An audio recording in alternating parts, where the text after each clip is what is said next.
तो सेट्स में हमने ऑपरेशंस पढ़ लिए थे और ऑपरेशंस में हमने दो ऑपरेशंस को जान लिया था, union of set and intersection of set. और एनसीईआरटी एक्सरसाइज 1.4 हम कवर कर रहे थे, जिसमें हमने 1, 2 और 3 क्वेश्चनों को कवर कर लिया था ना बेटा। फोर्थ क्वेश्चन से हमें आज यहां पे कवर करना है, क्वेश्चन नंबर 4 से कवर करना है। देखिए क्या है क्वेश्चन 4।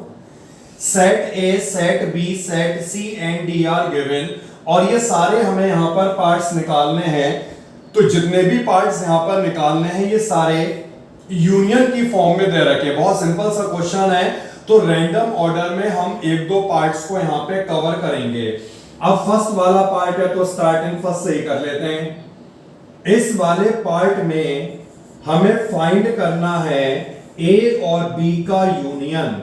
देखिए यूनियन को कल हमने समझा था, अगर हमें ए और बी का यूनियन निकालना है तो हम सिंपली इन दोनों को कंबाइन कर देंगे, मतलब सारे एलिमेंट को मिलाकर लिख दिया जाए। लेकिन जो एलिमेंट रिपीटेशन हो रहा है, मतलब दो बार तो लिखना ही नहीं होता है सेट में, एक ही बार लिखा जाएगा। तो जब हम यहां पर इन दोनों का यूनियन करेंगे तो हमें क्या मिलेगा, 1,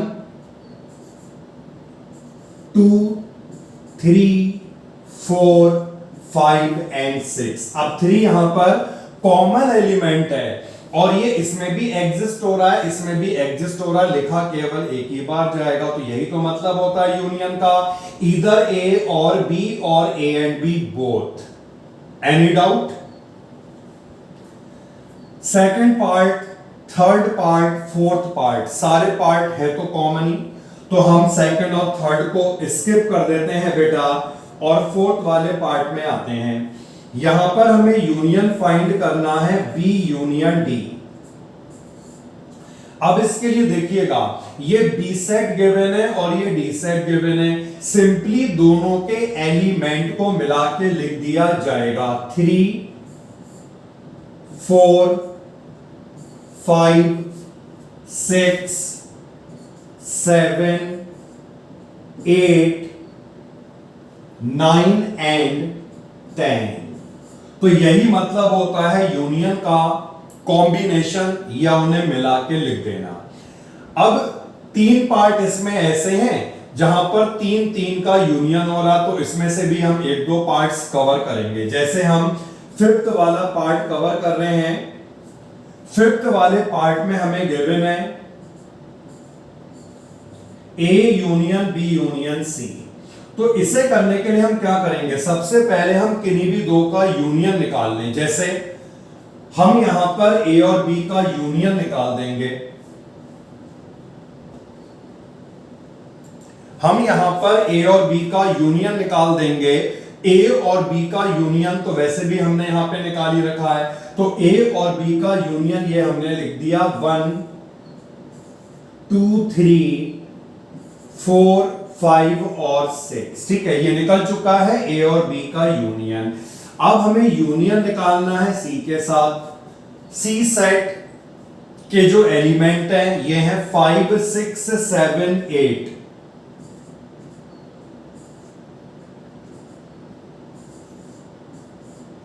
यानी अब इन दोनों सेट का यूनियन होगा। जब इन दोनों सेट का यूनियन होगा तो यहां पर भी हम क्या करेंगे, इनका कॉम्बिनेशन कर देंगे, सभी एलिमेंट को मिला के लिख दिया जाए 1, 2, 3, 4, 5, 6, 7 और 8। तो ये आ चुका है इनका यूनियन। क्लियर हो गया? तो जब भी यहां पर 3 सेट दिए होंगे, पहले 2 का यूनियन फाइंड कर लिया जाए, फिर तीसरे के साथ उसका यूनियन निकाल दिया जाए। अब इसके बाद एक पार्ट हम और कवर कर रहे हैं और यह है पार्ट नंबर 7th वाले पार्ट में b union c union d. हम यहां पर पहले बी और सी का यूनियन फाइंड कर लेंगे। तो बी सेट ये है और सी सेट ये है, इन दोनों का बेटा यूनियन निकाल दिया। कितना आएगा इनका यूनियन?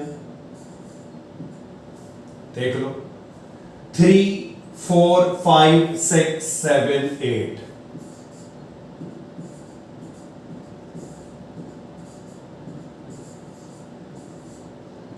यूनियन, इसके बाद दिया है ये वाला डी सेट जिसके एलिमेंट है 7 8 9 10।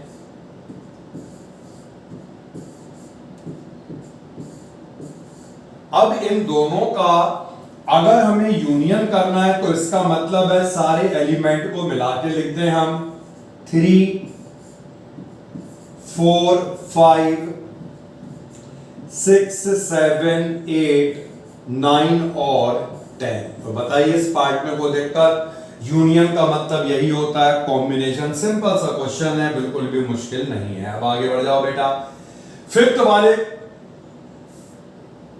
हाँ ऐसी सॉल्व कर लो, ज्यादा बिल्कुल बिल्कुल ज्यादा लिखने की रिक्वायरमेंट नहीं है इसमें। हाँ तो ऐसे लिखो, मत नोट करो, तभी तो मैंने यहां पे पूरा बना रखा है इस तरह से। अब देखिए फिफ्थ वाला जो क्वेश्चन है हमें क्या करना है, जो ऊपर फर्स्ट वाले पार्ट में क्वेश्चन दिया है, मतलब फोर्थ वाला जो क्वेश्चन ऊपर दिया है इसी में ही हमें क्या करना है, find the intersection of each pair of set of question 1 above. अब इसके लिए हमें यार क्वेश्चन 1 पे आना पड़ेगा। क्वेश्चन 1 जो दे रखा है ऊपर, उसमें हमें हर एक पेयर का जो है वो इंटरसेक्शन निकालना है। तो क्वेश्चन 1 के लिए एनसीईआरटी निकाल ली जाए। एक्सरसाइज 1.4 में क्वेश्चन नंबर 1। तो बेटे काम ना करें हमें अगर इंटरसेक्शन समझना ही है तो इस क्वेश्चन को करने की ऐसी कोई रिक्वायरमेंट नहीं है। जो हमने यहाँ पे फोर्थ वाला क्वेश्चन करा इसी के बेस पे समझा दो इंटरसेक्शन है और क्या। तो देखिए जो हमने फोर्थ क्वेश्चन करा इसी के बेस पे हम इंटरसेक्शन समझ रहे हैं, पीछे ही लौट रहे हैं। अब मान लो जैसे ये वाला पार्ट था यार, फर्स्ट वाला पार्ट, अगर ये यूनियन नहीं होता, अगर ये इंटरसेक्शन होता ए इंटरसेक्शन बी, तब हम क्या करते, इंटरसेक्शन का मतलब होता है कॉमन। ए सेट और बी सेट में कौन से एलिमेंट है जो कॉमन है, जो दोनों में प्रेजेंट है वही एलिमेंट को लिखा जाएगा, मतलब 3,4 है ना। और ऐसे एक काम करो, एक 3 वाला पार्ट समझ लो, 6 वाला पार्ट जो है ये समझ ले रहे हैं, इसी में इंटरसेक्शन लगा दे रहे हैं। तो जब इसमें इंटरसेक्शन लगाएंगे a intersection B intersection d, सबसे पहले हम यहां पर इन दोनों का इंटरसेक्शन निकाल रहे हैं। जब इन दोनों का यहां पर इंटरसेक्शन निकाला तो ये इंटरसेक्शन आएगा 3,4, फिर इसके बाद इंटरसेक्शन डी, डी वाला सेट यहां पे लिखा हुआ है 7 8 9 10। अब यहां पर इन दोनों में इंटरसेक्शन निकालना है, मतलब इन दोनों में कॉमन क्या है, कुछ भी नहीं है। जब कुछ भी नहीं होगा तो जीरो नहीं लिखना है, क्योंकि यहां पर हम अलजेब्रा नहीं पढ़ रहे हैं, यहां पे हम क्या पढ़ रहे हैं, सेट। तो आंसर भी सेट की टर्म्स में होगा। कुछ भी कॉमन नहीं है, इसका मतलब कॉमन क्या होगा, null set, empty set, void set. इसके लिए हम किसको डिनोट करते हैं, 5 से। क्लियर। तो इंटरसेक्शन का मतलब होता है जो दोनों में होगा, कॉमन होगा, वही एलिमेंट लिखा जाएगा। और यूनियन का मतलब होता है सबको मिला के लिख दो। तो मैं नहीं समझता कि ये 2 पार्ट से क्लियर नहीं हुआ होगा, बिल्कुल क्लियर हो गया होगा। तो ये फिफ्थ वाला क्वेश्चन जो फर्स्ट क्वेश्चन पे बेस्ड था वो ना करके हमने इसी क्वेश्चन में इसका मतलब जान लिया। अब देखिए बेटा जो सिक्स्थ वाला क्वेश्चन है ये देख लो यार। सिक्स्थ वाला क्वेश्चन जो है, अब ए इंटरसेक्शन बी निकालना है, ऐसे ही देख लें इसे। ए इंटरसेक्शन बी का क्या मतलब हुआ, ए और बी दोनों में जो कॉमन होगा, दोनों में कॉमन क्या दिख रहा है, 7 9 और 11। बी इंटरसेक्शन सी बताओ, बी और सी में कॉमन क्या दिख रहा है, एक 11 और एक 13। अब जो थर्ड वाला पार्ट है ये कैसे होगा, a intersection c intersection d. Simple भी हम समझ सकते हैं, ए सी और डी जो तीनों में कॉमन होगा। तो देख लो ए सेट, सी सेट और ये डी सेट, तीनों में कॉमन क्या है, दिख रहा है कुछ।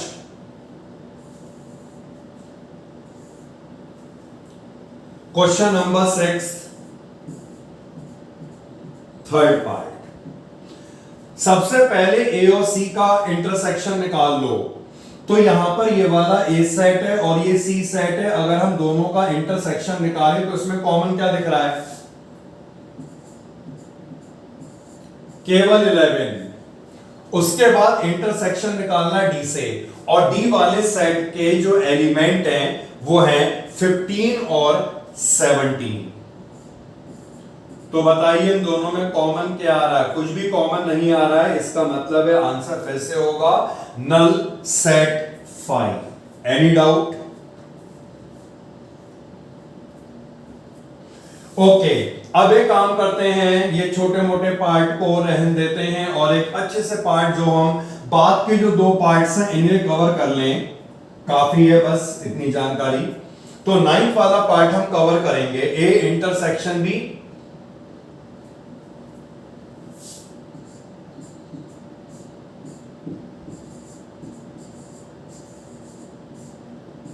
ए intersection B, intersection B union c.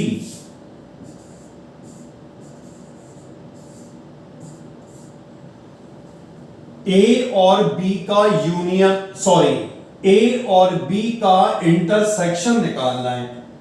तो देख लेते हैं ए और बी में कॉमन एलिमेंट क्या है?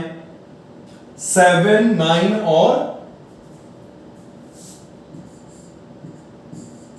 11। इंटरसेक्शन बी और सी का हमें यूनियन निकालना है। तो देख लीजिएगा भैया, बी और सी का यूनियन क्या आएगा? ये रहा बी और ये रहा सी। क्या होगा यूनियन? 7, 9, 11, 13, 7, 9, 11, 13 और 15। तो अब हमें इन दोनों सेट का, इस सिंबल का मतलब है इंटरसेक्शन निकालना है जो दोनों में कॉमन होगा। और दोनों में कॉमन एलिमेंट कौन से हैं? 7 है, 9 है और 11 है। एनी डाउट बेटा? Any doubt? तो एक लास्ट वाला पार्ट और हो जाए, a union d intersection B union c. क्या था? A union D.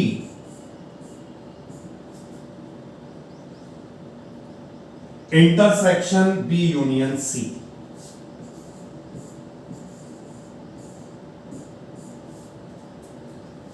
सबसे पहले ए और डी का निकलेगा यूनियन। तो जब हम यहां पर ए और डी का यूनियन निकालेंगे क्या मिलेगा? 3, 5, 7, 9, 3, 5, 7, 9, 11 है बेटा, बताना। यही है, देखो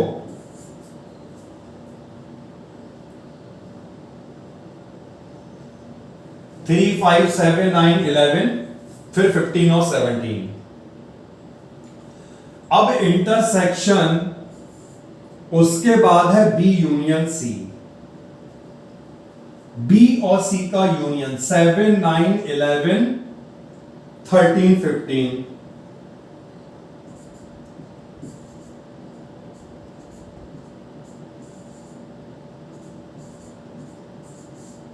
और अब इन दोनों सेट में इंटरसेक्शन निकलेगा जो दोनों में कॉमन होगा। तो कॉमन क्या है? 7 है, 9 है और इसके अलावा हाँ 11, 15 तो है। 11 और 15 बस। तो यही है दोनों सेट का इंटरसेक्शन। तो जो ये क्वेश्चन यहां पर दिया था 6th वाला, रैंडम ऑर्डर में हमने इसके पार्ट्स को कवर करा, बाकी सारे पार्ट ऐसे कॉमन हैं। एक बार इसमें देख लो और इन केस कोई डाउट तो बताइए यहां तक।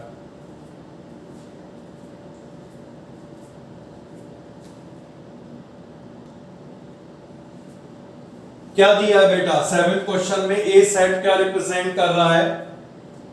x such that x is a natural number। तो नेचुरल नंबर का क्या मतलब हुआ? अगर हम यहां पर ए सेट को बनाएं तो ए सेट क्या होना चाहिए? 1 2 3 4 एंड सो ऑन। इसी तरह से बी सेट के एलिमेंट बना दो। x such that x is an even natural number। तो इस सेट के एलिमेंट बनेंगे 2 4 6 8 एंड सो ऑन। इसके बाद नेक्स्ट वाला जो सेट है ये देख लो, x is an odd natural number। 1 आएगा, 3 हो गया, 5 हो गया, 7 हो गया एंड सो ऑन। और उसके बाद है सेट डी। सेट डी क्या है? x such that x is a prime number. Prime number का क्या मतलब हुआ? 2 हो गया, 3 हो गया, 5 है, 7 है, 11 है, 13 है एंड सो ऑन। तो हमने जो सेट यहां पर डिफाइन थे, ये कौन सी फॉर्म है? वैसे जिस फॉर्म में इन सेट को डिफाइन किया गया था, इस फॉर्म को क्या बोलते थे? Set builder form. तो हमने एलिमेंट फाइंड कर लिए, अब ये कहलाएगी रोस्टर फॉर्म। तो सुनिए, फर्स्ट वाले पार्ट में निकालना है ए और बी का इंटरसेक्शन। इसका मतलब है ए और बी जो दोनों में कॉमन होगा। अब ए क्या रिप्रेजेंट कर रहा है? नेचुरल नंबर को। बी क्या रिप्रेजेंट कर रहा है? इवन नेचुरल नंबर को। तो अगर हम इन दोनों में कॉमन निकालें तो कॉमन क्या आएगा? हाँ, क्यों? बिल्कुल, क्योंकि 2 4 6 8 ये सारे के सारे ए में भी तो होंगे, क्योंकि ए सेट तो पूरे नेचुरल नंबर का सेट है। इसीलिए जब हम ए और बी के बीच कॉमन फाइंड करेंगे तो ये कॉमन कितना आ जाएगा? इंटरसेक्शन कितना आ जाएगा इसका? लिख सकते हैं इसे हम बी। अब ये बता दो ए और सी का इंटरसेक्शन क्या होगा? ये तुम्हें दिख रहा है ए और ये तुम्हें दिख रहा है सी। जब इन दोनों के बीच कॉमन निकालेंगे तो ये ऑड नंबर इसमें भी तो आएंगे, तो इन दोनों का इंटरसेक्शन कितना आ जाएगा? सी आ जाएगा। अब ये बता दो ए और डी का इंटरसेक्शन क्या होगा? इन दोनों का जब इंटरसेक्शन निकाला जाएगा तो पूरा का पूरा डी क्या इसमें है या नहीं है? भाई ये प्राइम नंबर इसमें भी तो होंगे, तो इन दोनों का इंटरसेक्शन हम क्या लिख सकते हैं? अपने आप बताओ यार, बी और सी का इंटरसेक्शन। हाँ, अरे ये इवन नंबर है, ये ऑड है। इवन और ऑड के बीच इंटरसेक्शन कहां से आ जाएगा? 5 हो गया। अब बता दो बेटा बी और डी का इंटरसेक्शन। अब प्राइम नंबर है ये और इसमें सारे नंबर इवन है, तो केवल एक नंबर ही ऐसा होगा दैट इज इवन प्राइम। तो इन दोनों के बीच जो इंटरसेक्शन आएगा ये केवल एक ही एलिमेंट होगा, ये होगा ओनली 2। सी और डी का इंटरसेक्शन निकालना है, बताइए। सी और डी का इंटरसेक्शन जो दोनों में कॉमन होगा, चलो इसे यहां लिखते हैं 6 वाला पार्ट। देखिए 3 कॉमन दिख रहा है, 5 दिख रहा है, इसके बाद 7 दिख रहा है, ठीक है। 7 के बाद अब यहां पर जो अगला ऑड नंबर आएगा वो 9 होगा, लेकिन 9 इसमें आएगा नहीं, यानी इसके बाद क्या आएगा? 11। फिर इसके बाद क्या आएगा? 13। सही है। फिर इसके बाद क्या आएगा?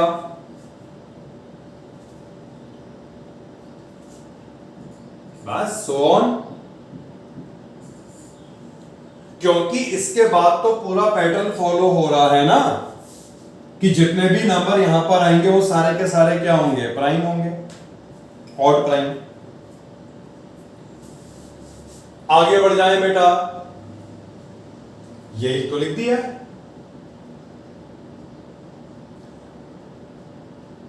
देखो इन दोनों में कॉमन जब हम निकाल रहे हैं, यहां पे जितना ये लिखा हुआ है यहां तक तो क्लियर होगा,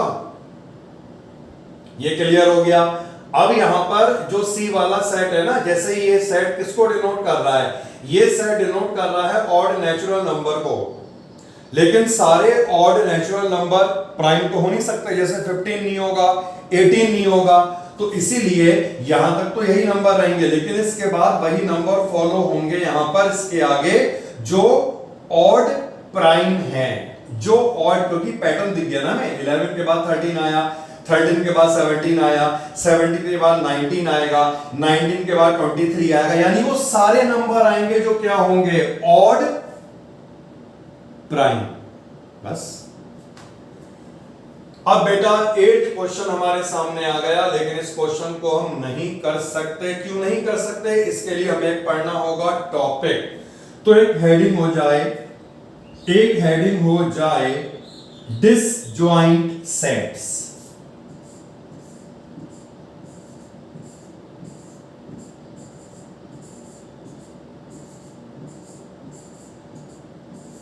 डिसजॉइंट सेट, देखिए नाम से क्लियर है, ऐसे सेट्स जो जॉइंट ना हो उन्हें बोलेंगे डिसजॉइंट सेट। और टेक्निकल डेफिनेशन जाननी है तो भैया फिर लिखो, if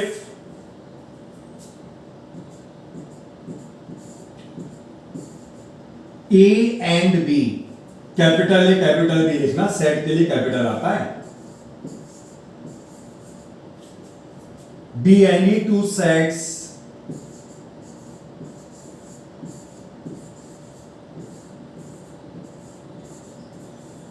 such that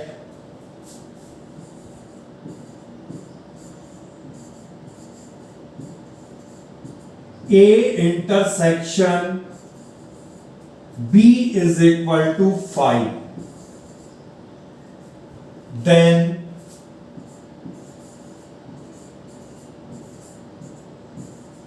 A and B are called disjoint sets।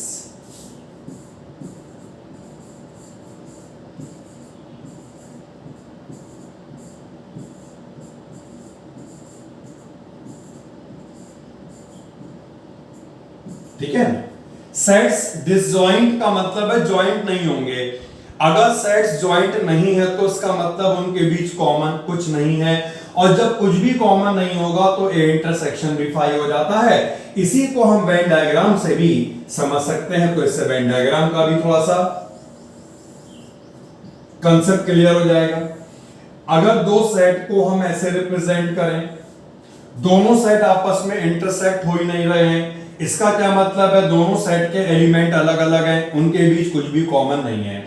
तो जब दोनों सेट में कुछ भी कॉमन नहीं होगा, जब वो जॉइंट नहीं होंगे, उनके बीच कॉमन केवल नल सेट होगा, इन्हीं सेट को कहा जाता है डिसजॉइंट सेट्स। क्लियर? अब बेटा सुनो, तो हमने लॉजिक समझ लिया, अब हम करते हैं question number 8। Which of the following pair of set are disjoint? First वाले पार्ट में एक दिया है 1 2 3 4 और दूसरा दिया है x such that x is a natural number and x lies between 4 से लेकर 6, तो इक्वल टू का साइन है, इसका मतलब है 4 और 6 भी इंक्लूड होगा। अगर फर्स्ट वाले पार्ट में क्वेश्चन नंबर 8 का फर्स्ट पार्ट, अगर फर्स्ट वाले पार्ट में दोनों सेट का हम इंटरसेक्शन निकालें तो क्या होगा बताओ? इसमें 4 5 6 आएगा, इसमें तुम्हें 1 2 3 4 दिख रहा है, तो दोनों के बीच कॉमन क्या हो गया ना? देखो सुनो, 4 इसमें भी है, 4 इसमें भी है, इक्वल टू लगा हुआ है, तो दोनों में कॉमन 4 हो गया।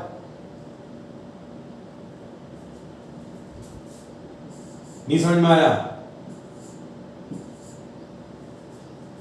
हां, तो दोनों में जो इंटरसेक्शन है वो 4 आया ना। डिसजॉइंट कब होते? जब इंटरसेक्शन आता ही नहीं, फाई आता। तो लिख लो इस तरह से A intersection B not equal to 5, zero मत लिखना, therefore sets are not disjoint. Disjoint तभी होंगे जब ये 5 आएगा।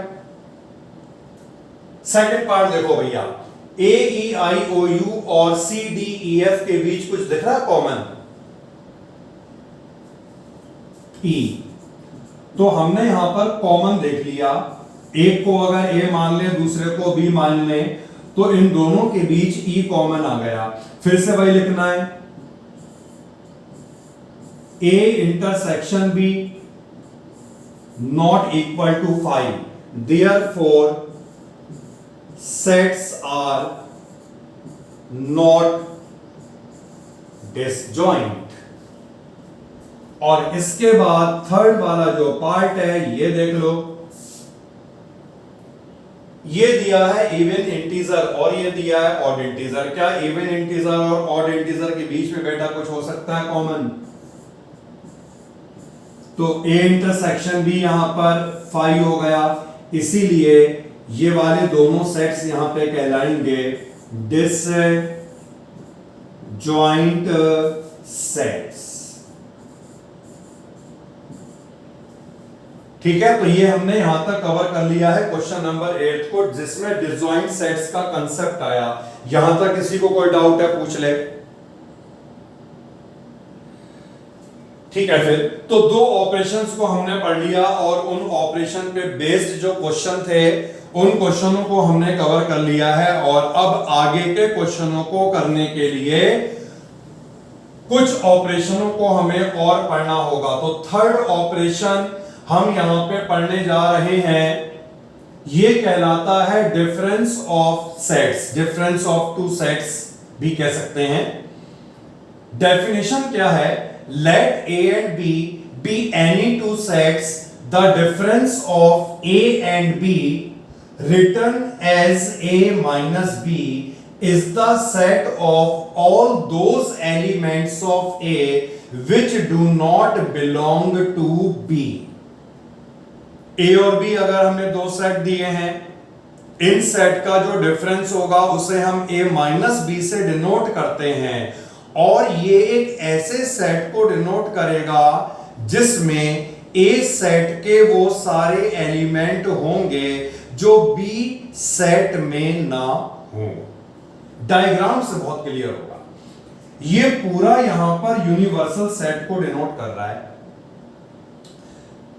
रेक्टेंगल पूरा डिनोट कर रहा है यूनिवर्सल सेट। और यहां पर ये दो सेट हो गए, एक तो है ये वाला सेट ए और एक ये वाला सेट यहां पर बी। तो ए माइनस बी का मतलब होता है ए के कौन से एलिमेंट बी में नहीं होंगे। अब क्योंकि जो इतने एलिमेंट है बेटा ये तो कॉमन हो गए, ये एलिमेंट ए में भी होंगे और ये वाले एलिमेंट बी में भी होंगे।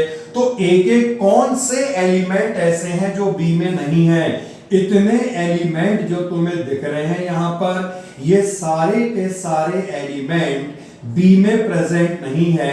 तो ए माइनस बी यही वाला पोर्शन कहलाएगा।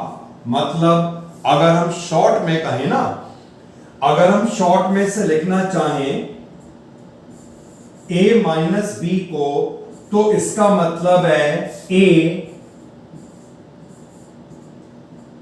Not in B. ए का कौन सा पार्ट बी में नहीं है? ए के कौन से एलिमेंट बी में नहीं है?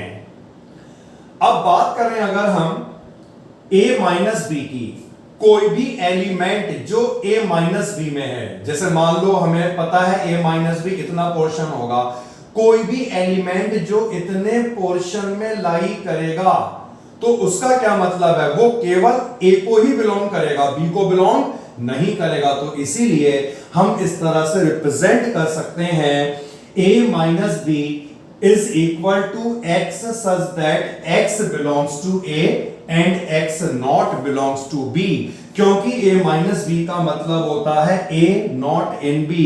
कौन सा ए बी में नहीं है? कौन से ए के एलिमेंट बी में नहीं है? तो इतना समझने के बाद अब हम आगे आ गए हैं और एक और डेफिनेशन को यहां पर हम समझेंगे, यानी कि यह है हमारा फोर्थ वाला ऑपरेशन। क्या है देखिए, symmetric difference of two sets, दो सेट का सिमेट्रिक डिफरेंस। क्या है डेफिनेशन इसके लिए, A and B be any two set, then the symmetric difference of A and B denoted by A delta B, इस तरह से डिनोट करते हैं इसे, A ये ट्राइंगल की तरह कहलाता है डेल्टा, and written as, ये कुछ मिसप्रिंट हुआ है, the symmetric difference of A and B written as, ये A डेल्टा B आएगा बेटा, यहां पर सही कर दे रहे हैं इसे,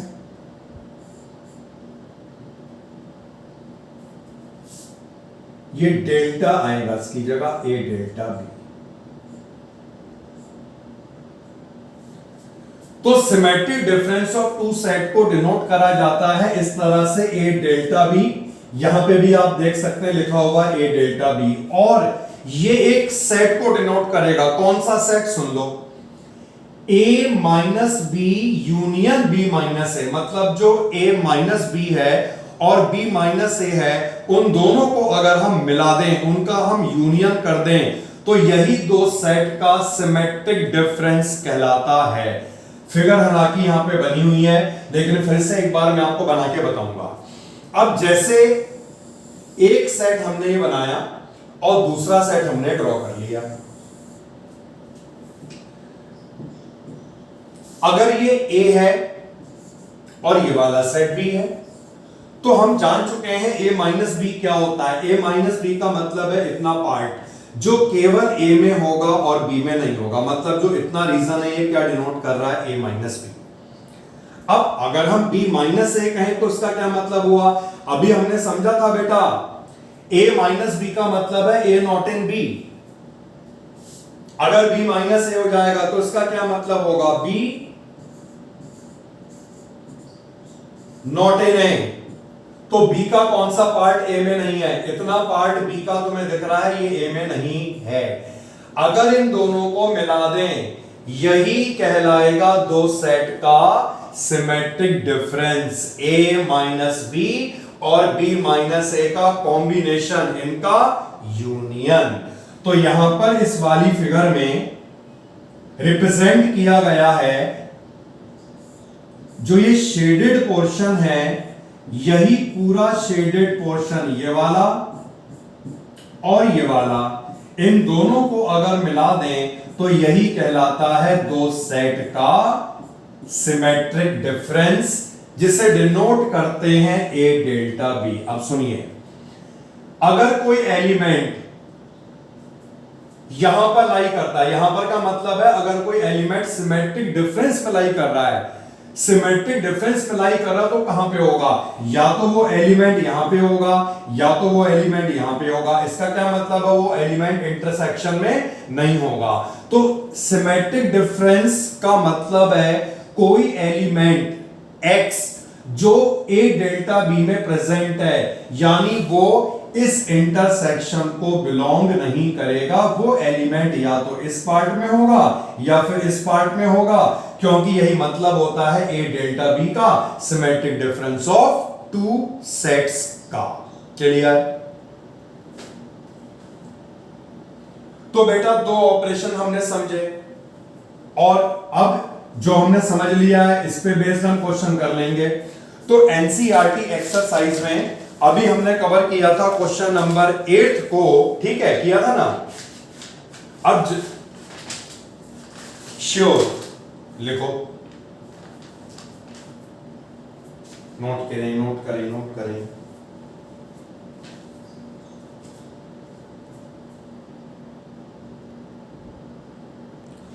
तो बेटा 8 क्वेश्चन तक हमने कवर कर लिया था। अब जो हमने ऑपरेशन पढ़ लिया है उस पे बेस पे हम क्वेश्चन करना चाहेंगे, जिसके लिए हम आ गए हैं, वही एक्सरसाइज चल रही है 1.4 और क्वेश्चन नंबर 9।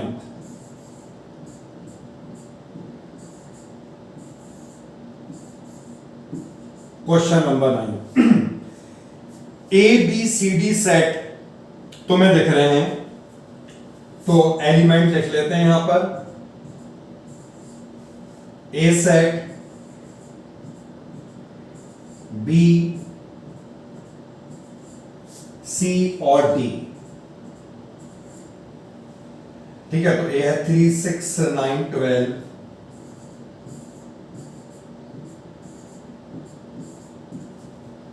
15 18 21 और 4 8 12 16।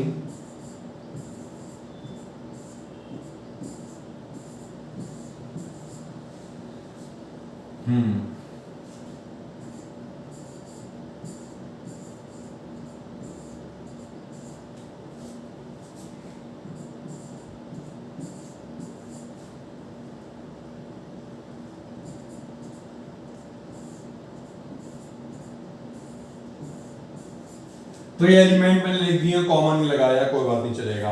अब जैसे रैंडम ऑर्डर में हम पार्ट को करके समझेंगे डिफरेंस का मतलब होता क्या है। जैसे फर्स्ट वाला पार्ट देख लो बेटा, a माइनस बी, डेफिनेशन आपको समझा दी, शॉर्ट में भी बता दिया था। a माइनस बी का क्या मतलब होगा, a not in b। a not in b मतलब a का कौन सा एलिमेंट b में नहीं है, a के कौन से एलिमेंट b में नहीं है। 3 एलिमेंट, सुनो 3 क्या b में है, नहीं है। 6 है, वो भी नहीं है। 9 है, ये भी नहीं है। 12 है, ठीक है चलेगा। 15 है, ये भी नहीं है। और 18 है, 21 भी नहीं है। क्लियर। तो a माइनस बी का मतलब है a के वो एलिमेंट लिखने हैं जो b में ना हो, a के वो एलिमेंट जो b में ना हो। अभी हमारे सामने बहुत पार्ट है यार। अब रैंडम ऑर्डर पकड़ते हैं थोड़ा सा, थर्ड पार्ट जिसमें दिया है a माइनस डी। क्या मतलब हुआ, कौन सा a d में नहीं है, a के कौन से एलिमेंट d में नहीं है। देख लो बेटा, केवल एक ही एलिमेंट दिख रहा है 15, बाकी कोई नहीं है। तो 15 के अलावा बाकी सब आ जाएंगे ना। 3 6 9 12 18 और 21। बताइए कोई डाउट। रैंडम ऑर्डर पकड़ते हैं थोड़ा सा और 7th वाले पार्ट पे आते हैं, बी माइनस सी।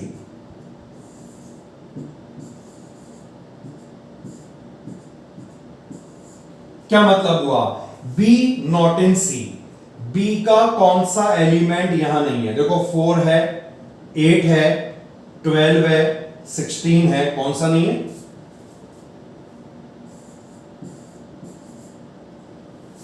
और अब कौन सा करें बेटा पार्ट, 10th वाला पार्ट।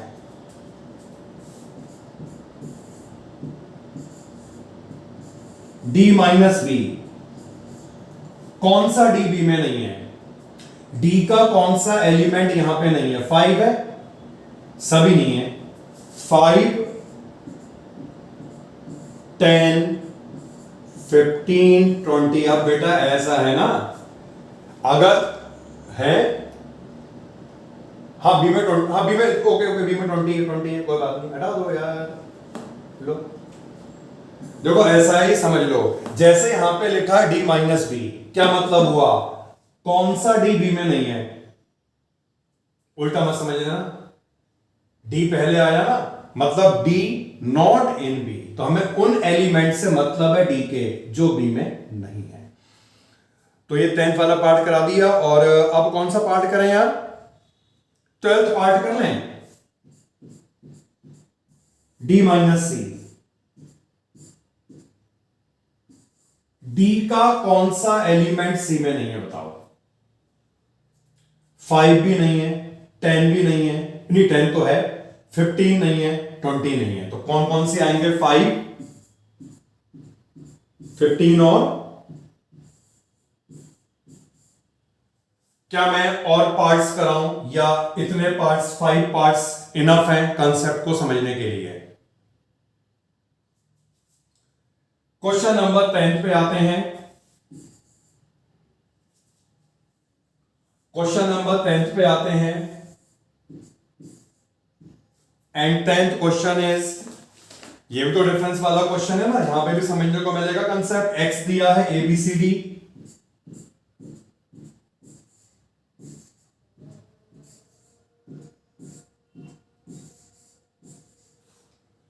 और y दिया है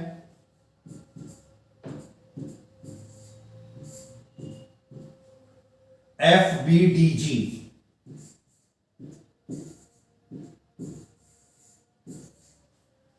फाइंड क्या करना है फर्स्ट वाले पार्ट में, x माइनस वाई। अभी करते हैं बेटा, ये बड़ा y बनेगा, सेट वाला है। सेकंड पार्ट में निकालना है y minus x, and third part में वो ये इंटरसेक्शन कहां से आ गया, चलिए कोई बात नहीं, निकाल देंगे। तो x माइनस वाई का क्या मतलब है, x not in y। x का कौन सा एलिमेंट y में नहीं है, x का कौन सा एलिमेंट y में नहीं है, a नहीं है, b है, c नहीं है, d है, बिल्कुल है। y का कौन सा एलिमेंट x में नहीं है, f नहीं है, और b है, d है, g नहीं है। अगर x और y का हम इंटरसेक्शन निकालें, इंटरसेक्शन का मतलब होता है कॉमन, तो इन दोनों में कॉमन क्या आएगा, b आएगा। और हो गया बेटा 10th वाला पार्ट, 10th क्वेश्चन इतना सही था। नेक्स्ट क्वेश्चन को पढ़िए बेटा एनसीईआरटी में, question number 11। R is the set of real number, ये रहा आपका R, और ये जो है रियल नंबर के सेट को डिनोट कर रहा है। Then we are given Q which is the set of rational number. अब ये वाला Q जो है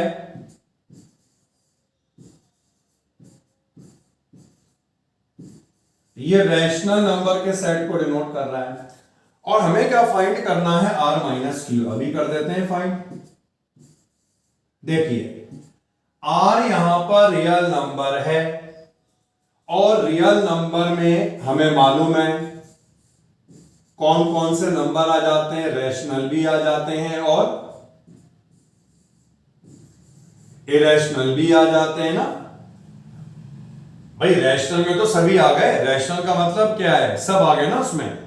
सिंपल समझो, रियल नंबर में सारे आ गए, तो हमने इसको दो पार्ट बना लिए, रैशनल और रैशनल। वैसे सारे आ गए, नेचुरल, इंटीजर, होल। तो अगर हमें R माइनस Q निकालना, बता सकते हो क्या आएगा। बस सिंपल सी बात है यार, रियल नंबर के सेट में रैशनल भी आ गए, इरेशनल भी आ गए, और Q वाला सेट केवल रैशनल को डिनोट कर रहा है। R माइनस Q का मतलब हुआ R के कौन से एलिमेंट, R के कौन से सेट के एलिमेंट इसमें नहीं होंगे। भाई रैशनल तो होंगे ही होंगे, कौन से नहीं होंगे, इरेशनल। तो R माइनस Q का क्या मतलब हुआ, set of all irrational numbers. Any doubt, ठीक है। लास्ट वाला क्वेश्चन 12th क्वेश्चन है, पढ़ के देखा जाए। ओ यानी कि वैसे हम इसको ओरली बहुत जल्दी कर लें, 1 मिनट में या 1 मिनट तो हो जाएगा ना। देखिए फर्स्ट वाला जो पार्ट दिया है जल्दी से हो जाएगा। फर्स्ट वाला जो पार्ट दिया है वो क्या है, बताना है स्टेटमेंट ट्रू या फॉल्स, जस्टिफाई भी करना है। फर्स्ट वाले पार्ट में दिया है 2, 3, 4, 5 एंड 3, 6 आर डिसजॉइंट। अगर इन दोनों के बीच हम कॉमन निकालें तो कॉमन कितना आ रहा है बेटा, इंटरसेक्शन दोनों का कितना आ रहा है, 3 आ रहा है ना।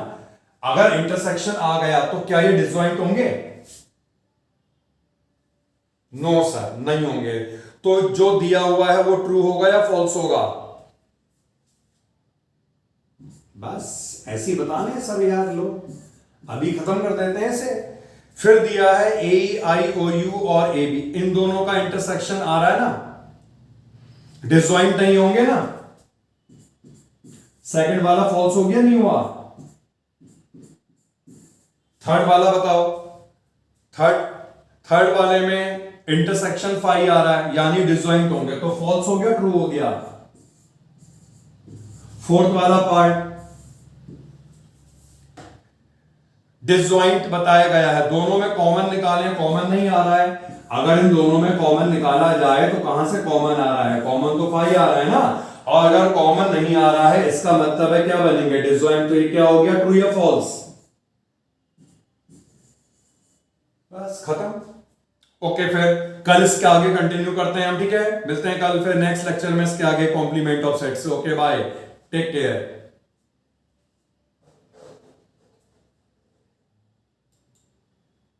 जय हिंद, जय हिंद।